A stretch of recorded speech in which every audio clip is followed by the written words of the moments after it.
Bom dia, pessoal. Boa tarde, boa noite. Meu nome é José Maurício, eu sou mestre em Administração pela Universidade Federal Rural do Rio de Janeiro e doutorando em Educação pela PUC-Rio. Hoje eu vou apresentar esse artigo que eu desenvolvi junto ao professor Leonardo, que é docente na Rural, mestre e doutor em Administração Pública pela FGV e foi meu orientador no mestrado. O artigo que eu vou apresentar foi intitulado por nós de Políticas Públicas como Atos Interessados, um diálogo entre Bourdieu e abordagens teóricas que dão destaque às crenças nas decisões políticas. A apresentação está dividida dessa maneira apresentada à esquerda, como vocês podem ver. Então vamos a ela.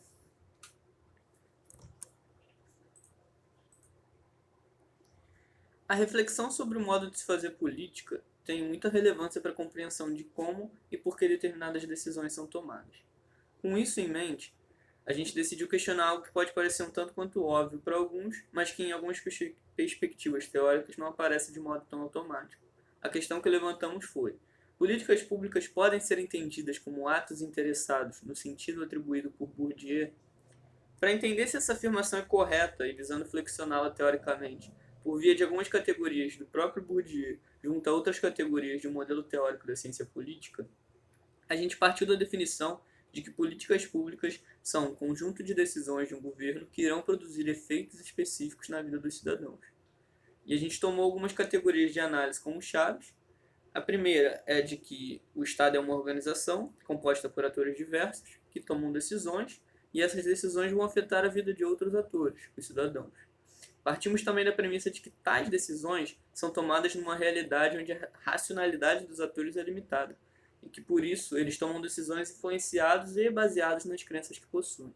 E por último, utilizamos alguns dos conceitos principais de Bourdieu que possuem relação direta com a premissa da racionalidade limitada, dos quais a gente pode citar o conceito de luz, o conceito de hábitos e o de ato interessado.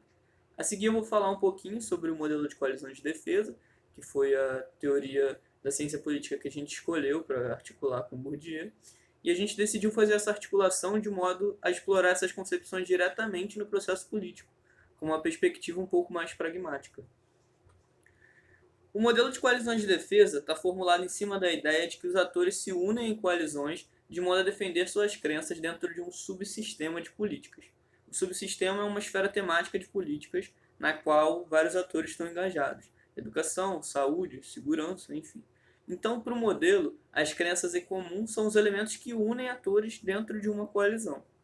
E, ao mesmo tempo, crenças divergentes reforçam nos atores a ideia de que precisam se unir a outros que possuem crenças similares às suas, o que está relacionado ao conceito de devil shift, que seria o processo de atores que possuem crenças divergentes de se antagonizarem uns aos outros. Outro elemento relevante é que nos embates entre as coalizões, elas usarão os recursos de poder que estiverem ao seu dispor.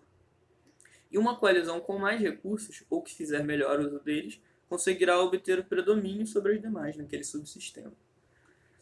Os conceitos principais do Bourdieu têm uma similaridade interessante com os do modelo de coalizões de defesa, como a gente vai ver. Para o Bourdieu, um conceito-chave é o de campo, que pode ser entendido como um ambiente onde os agentes sociais atuam. Esses agentes eles vão pleitear por interesses próprios que podem ser divergentes aos interesses de outros agentes daquele mesmo campo. Tais diferenças podem aparecer devido ao fato de os agentes possuírem hábitos diferentes. O hábitos para o Bourdieu seria um conjunto de predisposições variadas que influenciam em sua formação enquanto sujeitos no mundo e na realidade social em que habitam. E nessa dinâmica de interesses e hábitos divergentes, os agentes vão também estabelecer disputas que serão mediadas pelos capitais que cada agente possui. Mas o que leva os agentes a cederem a essa dinâmica conflituosa e aceitarem entrar em disputas? Eles não poderiam ficar em casa, em seus sofás, em suas casas, assistindo Faustão ou coisa parecida? O que os move a essa dinâmica é o que o Bourdieu vai chamar de luz, que seria uma força que prende os agentes ao jogo. Para o Bourdieu, os agentes sociais ocupam essa classificação justamente por estarem numa dinâmica constante de jogo. E é no jogo que eles se reconhecem como agentes sociais. A gente pode dizer até que fora do jogo o indivíduo é apenas um indivíduo. E ele só pode ser entendido como um agente, e como um agente social se faz parte do jogo. Com isso, a gente pode depreender, então, o que seria, na visão de Bourdieu, um ato interessado. O ato interessado para ele seria aquele que deriva do reconhecimento do jogo que se participa pelo agente e dos objetivos a serem alcançados nesse jogo. Com essas perspectivas teóricas em mente, eu vou apresentar um pouco como elas aparecem e como podem ser relacionadas na empiria. Para isso, a gente tomou como objeto uma política recente que suscitou diversos conflitos no subsistema do qual ela foi gestada, a reforma do ensino médio. Essa política foi criada em 2016, logo após o polêmico impeachment da presidenta Dilma Rousseff, e foi feita por medida provisória, o que não é tão comum no campo educacional. E por conta desse contexto, então, é que o grau de conflitos envolvendo essa política foi muito alto.